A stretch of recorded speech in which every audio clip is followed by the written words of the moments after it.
Stacy Woolman, many of you know, is the director of Rapid City's own CareNet Pregnancy Resource Center. And Stacy, there's some big news for life victories of late. Very exciting news, breaking headlines that a woman out of Nevada was being forced by the local social services organization to have an abortion because she is mentally disabled.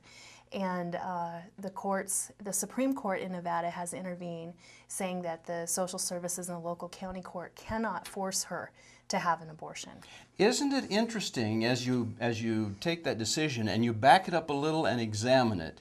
The social services of, I think I'm saying this right, Washoe County, were trying to compel this woman against her will to have an abortion.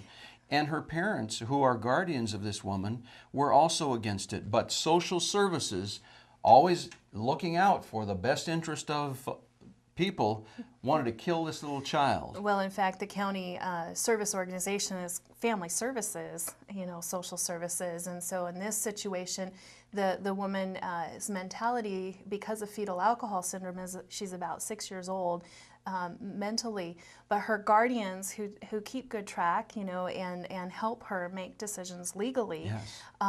were against this. And this little baby, there's no reason to believe wouldn't be just perfectly normal. That's correct. And the baby, Amazing. the baby's life is important. And their final decision that came out today was, we really have 2 lives at stake here. Yes. And that's huge. And the parents of this young woman are anxious to be grandpa and grandma. That's correct. And this couple that has adopted Yes. this woman who's expecting a baby, are wanting not only to protect their daughter's life, but their granddaughter or grandson's. Yes, and if you are in the state of Nevada and have access to a phone number for Judge Egan Walker, he is the judge who ruled that against her will and against her parents' will, that this woman had to kill the child.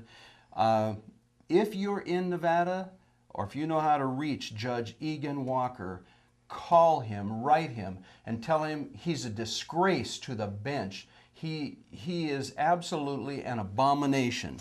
Well, and this is just a slippery slope that we see the courts mandating, thinking that they know better than families in regards to these life issues. Playing God, really. Yes, and here's a baby that his life is just as precious as any of ours, and it's been protected today. So this is something Yes. that we need to celebrate. We can celebrate, even though, did you pick up a little bit of my rage Oh, toward absolutely. that judge? Yes. I think it's just disgraceful that our country every day kills thousands of little children, and people who are sitting on the bench who are supposed to be giving us justice are dictating the killing of little children. Well, and this just is ethically just mind-boggling when you think about taxpayer money going to fund these local, county, federal, district positions, and they're mandating what people can do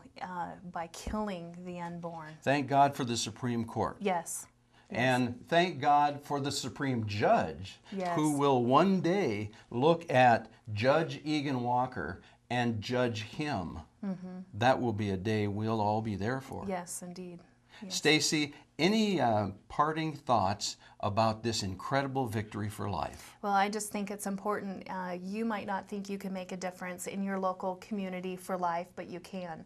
It starts by getting involved in your local pregnancy center, getting involved in your Right to Life group, and making a difference for life. Life is important. God says so, and we believe so as well. All I can do is say, amen, sister. Amen. Thank you, Stacy.